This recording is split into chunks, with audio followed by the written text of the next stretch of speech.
Hola, les saluda Heikol 992 y hoy les vengo con una historia de la Ouija que me pareció buena. Aquí va. Era el verano de 1992. Un cursillo en el extranjero para aprender inglés en un pueblo situado a 12 kilómetros de Dublín, Irlanda. Yo era muy joven por aquel tiempo. Había estado el año anterior, y regresar de nuevo a aquel sitio era una magia especial que había deseado y esperado mucho durante el curso lectivo. Ese pueblo pequeño con una calle principal donde se desarrolla toda su actividad, pero que desprenden algunos de sus edificios e iglesias ese aire medieval y misterioso que tanto me encanta.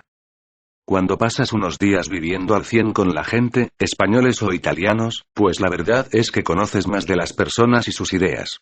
Uno de esos grupos de jóvenes alocados era de Avilés, Asturias. Muchos de ellos niños de familias bien asentadas cuya juventud no era suficiente para buscar nuevas sensaciones. Yo también era ávido de ellas, por lo cual de los que formamos esta historia tenemos culpa de ello. En una de esas tardes en el colegio nos juntamos un pequeño grupo a hablar y salió el tema paranormal, y de ahí llegamos al tema Ouija. Tanto aquel momento como años después he podido ver que el folclore y las historias de la Ouija son amplias y variadas. No hay nada que atraiga como las cosas prohibidas moralmente, y la Ouija era una de ellas. Cogimos un cartón de la clase de arte y uno de ellos, el que se hacía que sabía más, se puso de pintarlo. Primera experiencia. Fuimos 6 o 7 aproximadamente, según recuerdo, y estábamos en el fondo del escenario de la sala principal del colegio, bien tapados por unas maderas y separados del bullicio del resto de estudiantes que hacían diversas actividades deportivas. Usamos una moneda de libra irlandesa como guía debido a su gran tamaño y poder así poner todos los dedos. A continuación se inició la invocación y el movimiento empezó.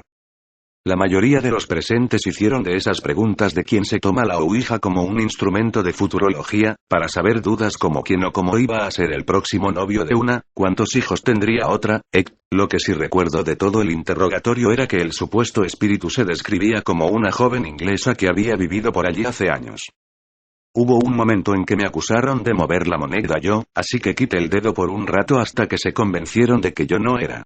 Y cuando tocó mi turno me comentaron que podía consultarse tanto con voz como expresando mentalmente la pregunta que deseaba realizar. Bien, pensé, ¿qué persona de las presentes tienen un mayor potencial de comunicación con los espíritus? La moneda vino en mi dirección en cuanto terminé de pensar en ello. ¿Casualidades, como dice JJ Benítez? No sé, pero aquello me mosqueó mucho, tanto como el atrevimiento de una de las chicas en pedir al espíritu que moviera una lata de bebida cercana a nosotros después de preguntar si podía hacerse y obtener por respuesta un sí.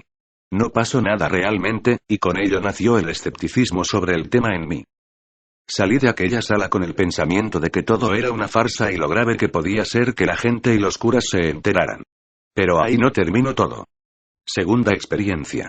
A los 2 días algunos de los asistentes de aquella reunión volvimos a hablar y uno de ellos comentó que aún conservaba en su casa aquella tabla improvisada, y que si quisiéramos podríamos hacerlo de nuevo, pero en otro sitio, una iglesia abandonada alejada un poco del pueblo.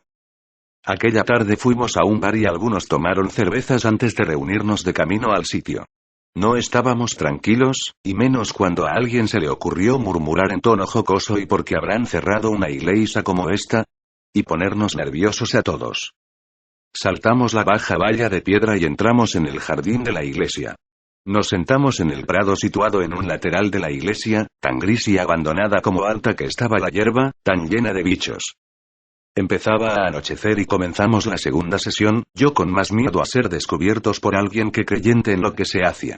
Se inició la invocación, y después de esperar un rato, el movimiento empezó.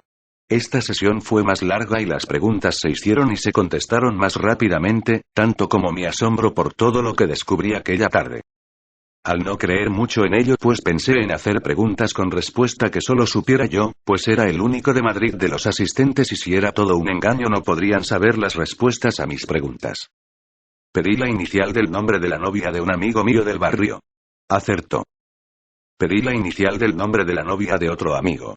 Acertó. Pedí la inicial de mi apodo en aquella época. Acertó. Pedí, pensándolo, que se señalara a la persona con mayor canalización o comunicación con él, los espíritus.